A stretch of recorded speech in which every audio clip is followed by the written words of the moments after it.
दोस्तों, आप सबको ऑनलाइन न्यूज इंडिया परिवार की तरफ से नव वर्ष 2025 की ढेर सारी शुभकामनाएं, ढेरों मुबारकबाद।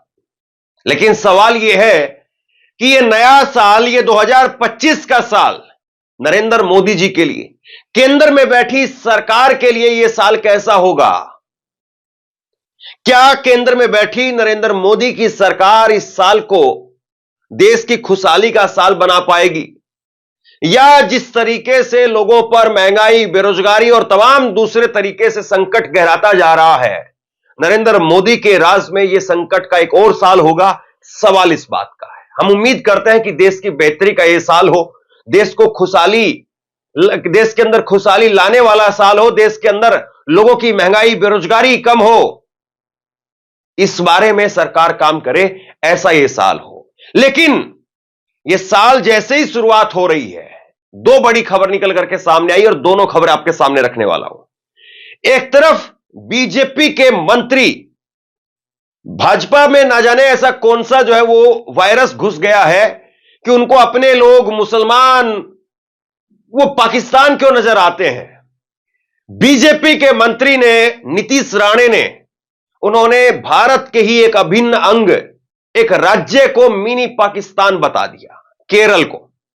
केरल जो अपने आप में साक्षरता की दर में एकदम टॉप लेवल पर रहता है, और बीजेपी को केरल सिरे से नकार देता है। वहीं केरल में बीजेपी के मंत्री कह रहे हैं कि यह मिनी पाकिस्तान है। क्यों कहा है, आगे आपको बताता हूं। और इन मंत्री के खिलाफ भाजपा के अंदर मोर्चा खुल गया है। ये वही मंत्री हैं जो ये कह रहे थे कि मस्जिदों के अंदर घुस घुस करके मारेंगे, लेकिन इनको इनाम मिल गया साहब, ये मंत्री बन गए हैं।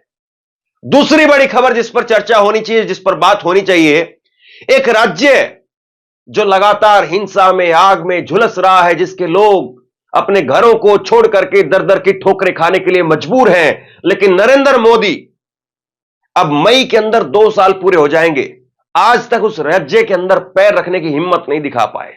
उम्मीद करते हैं कि 2025 में नरेंद्र मोदी उस राज्य में भी जाएंगे, उस राज्य के लोगों के घावों पर मरहम लगाने का काम करेंगे। लेकिन उस राज्य के मुख्यमंत्री ने प्रेस कॉन्फ्रेंस करके माफी मांगने का काम किया है। माफी किस बात की?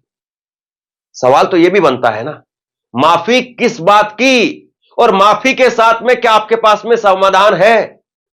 माफी तभी होती है कि कोई व्यक्ति कोई गलती करता है और गलती करके वो व्यक्ति सॉरी बोलता है, और सॉरी करके बोलता है कि हां, मैं इस चीज को अभी ऐसे करके ठीक कर रहा हूं, तब तो माफी समझ में आती है कि हां, इसकी नीयत खराब नहीं थी, इससे गलती हो गई और ये इस तरीके से इस चीज को ठीक कर रहा है। तो क्या भाजपा ठीक कर पाएगी? मैं बात कर रहा हूं मणिपुर की। मणिपुर के मुख्यमंत्री एन बीरेन सिंह ने माफी मांगने का काम किया है, उस पर भी बात करेंगे, क्या कह रहे हैं एन बीरेन सिंह। लेकिन पहले जरा भाजपा के मंत्री नीतीश राणे का बयान आप देखिए। महाराष्ट्र के मंत्री नीतीश राणे बोले, केरल मिनी पाकिस्तान है, राहुल प्रियंका को वहां आतंकियों ने वोट देकर के जिताया है। कांग्रेस बोली, राणे को पद से हटाओ, इस्तीफा लिया जाए। क्या मोदी जी इस्तीफा ले पाएंगे? भाई, आपकी महाराष्ट्र में सरकार में तो कोई ही अब किसी प्रकार की शंका भी नहीं है कि वहां पर सरकार गिर जाएगी, आप बैसाखियों पर है, कुछ दिक्कत नहीं है। कम से कम एक मंत्री का इस्तीफा तो लेकर के दिखाइए, लेकिन आप नहीं ले पाएंगे। तो ये मंत्री जो है वो कह रहे हैं कि यहां पर आतंकियों ने वोट देकर के राहुल गांधी को और प्रियंका गांधी को जिताने का काम किया।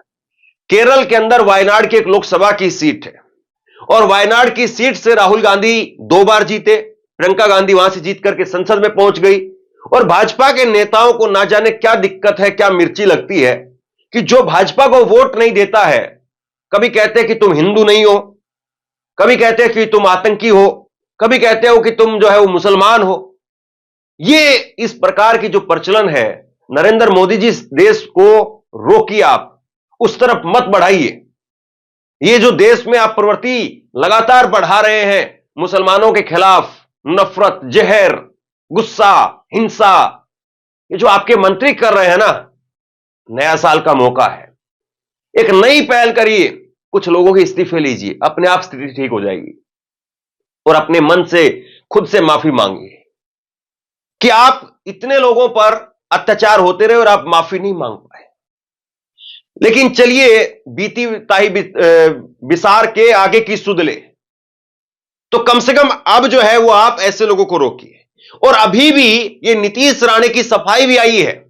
उन्होंने जो कहा था पहले मैं आपको वो सुनाता हूं, लेकिन इसकी सफाई भी आई है, और सफाई में भी माफी नहीं, सफाई में भी खेद प्रकट नहीं कर रहा है। पहले जो कहा है वो देखिए आप। नीतीश राणे ने पुणे के अंदर एक रैली को संबोधित करते हुए मराठी के अंदर कहा कि केरल एक छोटा पाकिस्तान है, इसीलिए राहुल गांधी और उनकी बहन वहां से चुनाव जीत जाते हैं। सभी आतंकवादी उन्हें वोट देते हैं, सभी आतंकवादियों को जोड़ करके ये लोग सांसद बने हैं। इससे गैर जिम्मेदारना और इससे घटिया बयान, इससे बेशर्म बयान और कुछ नहीं हो सकता है। और कायदे से चुनाव आयोग को भी संज्ञान लेना चाहिए कि वोटरों को आतंकी बोला जा रहा है। एक चुने हुए जनप्रतिनिधि को कहा जा रहा है कि आप आतंकियों की वोट लेकर के आए। इससे ज्यादा शर्मनाक और कुछ नहीं हो सकता है। लेकिन राजीव कुमार साहब, वो अपने गाने शेर व शायरी के अलावा 2025 में कुछ करेंगे क्या? इस 2025 के साल में वो कुछ करेंगे क्या? सवाल इस बात का है। मुख्यमंत्री पिनरई विजयन, उन्होंने जो है वो कहा है कि महाराष्ट्र के मंत्री के शब्दों से केरल के प्रति संघ परिवार यानी आरएसएस का दृष्टिकोण झलकता है।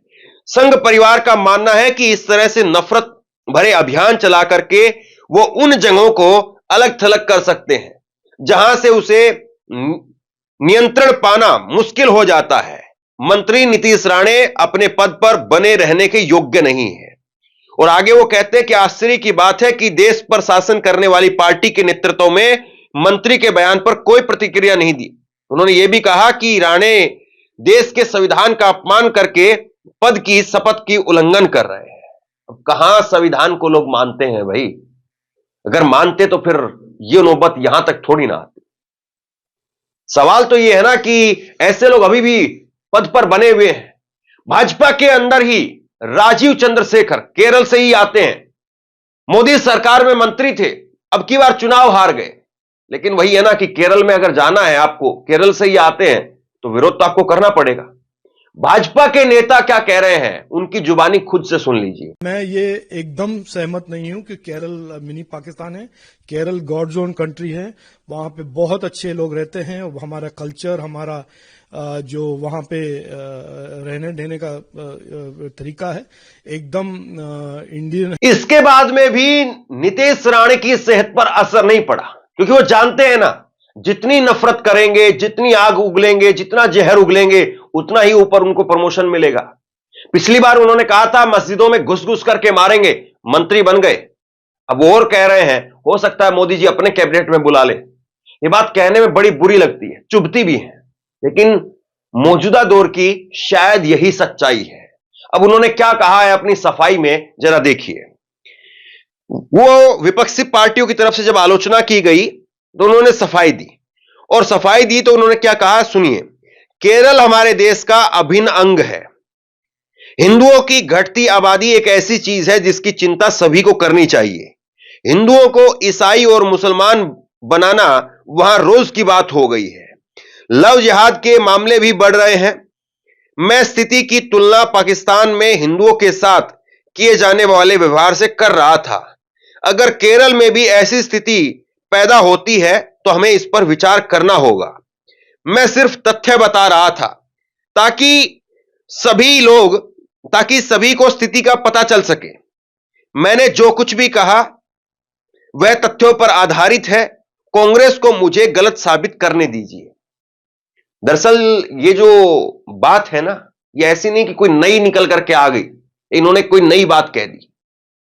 आपको याद होगा एक फिल्म आई थी, और उस प्रोपेगेंडा का फिल्म का भाजपा के नेताओं ने खूब प्रचार किया था, केरला स्टोरी। याद आई आपको? और केरला स्टोरी के अंदर ऐसा दिखाया गया, ऐसा फिल्माया गया कि केरल के अंदर तो ना जाने बस और सारे काम छोड़ करके केवल लव जिहाद का काम चल रहा है। और वो केरला स्टोरी के अंदर जो कुछ बताया गया उसके उलट सच्चाई ये थी कि 3 लड़कियों का वो धर्म परिवर्तन हुआ था। एक बड़ी आबादी वाले क्षेत्र में 3 लड़कियां, अगर उनके साथ में कोई घटना होती है, दुखद है, बेहद दुखद है। लेकिन आप यह कह सकते हैं कि पूरे देश में फिर वही हो रहा है। अगर ये बीजेपी के मंत्री मुसलमानों के खिलाफ अगर ऐसा बयान देते हैं, तो फिर अगर कल को अगर कोई यह कहता है कि बीजेपी मुसलमानों के पूरी तरह से खिलाफ है, नरेंद्र मोदी मुसलमानों को लेकर के जहर उगलते हैं, नफरती भाषा बोलते हैं, तो क्या उसको कोई सही ठहराएगा? सवाल इस बात का है कि आपने किस तरीके से लोगों को ग्रूमिंग किया है, अपने पार्टी के नेताओं की ग्रूमिंग की है, कैसे वो आपने उनको बढ़ाने का काम किया है, और वो दिख रहा है। अब दूसरी बड़ी खबर पर चलते हैं। मणिपुर के अंदर मुख्यमंत्री अब इस्तीफा मांग रहे हैं। इस्तीफा नहीं, माफ कीजिए, इस्तीफा मेरी जुबान पर आता है, उनकी जुबान पर कभी नहीं आता है, क्योंकि इस्तीफा जो है वो जाहिर तौर पर हर किसी की जुबान पर है। अगर कोई आदमी 2 साल से फेल हो रहा है तो उसको बदलिए भाई। लेकिन वो क्या कह रहे हैं? I am sorry. ये उनकी सॉरी का कहां पर अचार डालें? सुनिए, आपकी स्क्रीन पर देखिए क्या कह रहे हैं वो कह रहे हैं, आई एम सॉरी, जो हुआ उसके लिए खेद है। सीएम एन बीरेन सिंह ने मणिपुर के लोगों से माफी मांगी। सीएम बीरेन सिंह ने एक प्रेस कॉन्फ्रेंस में कहा, यह पूरा साल बहुत दुर्भाग्यपूर्ण रहा। मैं राज्य के लोगों से पिछले 3 मई से आज तक जो कुछ हुआ है उसके लिए खेद प्रकट करना चाहता हूं, व्यक्त करना चाहता हूं। कुछ लोगों ने अपने प्रियजनों को खो दिया है, कई लोगों ने अपने घरों को छोड़ दिया है। मुझे दुख है, मैं माफी मांगता हूं, लेकिन अब मुझे उम्मीद है कि पिछले 3-4 महीनों से शांति की दिशा में विकास देखने के बाद में मुझे विश्वास है कि 2025 तक राज्य में हालात सामान्य हो जाएंगे। ये 2025 तो आ ही गया साहब, कहां सामान्य हुए? एक ऐसा लगातार जो है वो वहां पर घटनाक्रम देखने को मिल रहा है। अब मई, इसी साल की जो मई 3 मई आएगी, यानी 3 महीने आप मान लीजिए, बीच में 4 महीने, मई में 4 महीने के बाद में 2 साल पूरे हो जाएंगे। सोचिए, 2 साल से कोई राज्य हिंसाग्रस्त है, 2 साल से किसी राज्य के लोग विस्थापित होकर के कहीं और रह रहे हैं। कितनी शर्म की बात है, कितनी शर्म की बात है कि वहां पर उस राज्य के मुख्यमंत्री का इस्तीफा नरेंद्र मोदी आज तक नहीं ले पाए। इस्तीफा लेने की बात तो आप दूर छोड़ दीजिए, कोई ऐसी स्टेटमेंट भी नरेंद्र मोदी के द्वारा नहीं दिखी कि जब उन्होंने अपने मुख्यमंत्री को लताड़ लगाने का काम किया हो। एक वक्त में यही बीजेपी के नेता होते थे, अटल बिहारी वाजपेयी, और नरेंद्र मोदी मुख्यमंत्री हुआ करते थे। और नरेंद्र मोदी को अटल बिहारी वाजपेयी साहब ने कहा था कि आप राजधर्म का पालन कीजिए। लेकिन आज जो मुख्यमंत्री सॉरी बोल रहे हैं, माफी मांग रहे हैं, इन मुख्यमंत्री के अगर मैं आपको बयान दिखा दूं तो आप कहेंगे कि ऐसे मुख्यमंत्री को तो 24 महीने नहीं, 24 घंटे भी अपने पद पर बने रहने का अधिकार नहीं है। और यह आदमी 24 महीने होने जा रहे हैं, तब भी अपने पद पर कैसे बना हुआ है? वहां पर 2 समुदायों के बीच में झगड़ा है, लेकिन मुख्यमंत्री साहब कई बार, कई मौकों पर खुल करके एक समुदाय का, मैं अपने मुंह से नाम नहीं लेना चाहता हूं, मुख्यमंत्री को शब्द भी दोहराना नहीं चाहता हूं, क्योंकि मैं अपनी जिम्मेदारी समझता हूं, भले ही वो मुख्यमंत्री के पद पर अपनी जिम्मेदारी समझते हो या ना समझते हो। ये मुख्यमंत्री खुलेआम सार्वजनिक तौर पर जो है वो बात कहते रहे, उस बात को हम सब ने सुना है, देखा है। तो सवाल यही है कि क्या नरेंद्र मोदी, क्या भाजपा अभी भी इस मुख्यमंत्री को अपने सर पर बैठा करके ढोते रहेंगे और उसका बोझ वहां के लोग उठाते रहेंगे? सवाल इस बात का है। बहरहाल एक बार फिर से उम्मीद करते हैं कि ये नया साल देश की तरक्की, उन्नति का, भाईचारे का, सौहार्द का नया साल बनकर के आए, और वाकई जो कुछ हमने बीते सालों में देखा है वो दोबारा देखने को ना मिले। लेकिन ये तभी होगा जब आप कड़े एक्शन लेंगे, और कड़े एक्शन मतलब इस्तीफे। इस्तीफे ना आप मंत्री के ले पा रहे हैं, ना आप मुख्यमंत्री के ले पा रहे हैं, और अगर आप किसी का कुछ कर ही नहीं पा रहे हैं तो अपना दे दीजिए। क्या नरेंद्र मोदी ऐसे ही इस साल भी कुर्सी पर बैठ करके सब कुछ देखते रहेंगे? सवाल इस बात का है। आप क्या सोचते हैं? नीचे कमेंट बॉक्स में लिख करके जरूर बताइए। इस वीडियो को शेयर कीजिए और इसी तरह की तमाम खबरों के लिए ऑनलाइन न्यूज इंडिया को सब्सक्राइब कीजिए।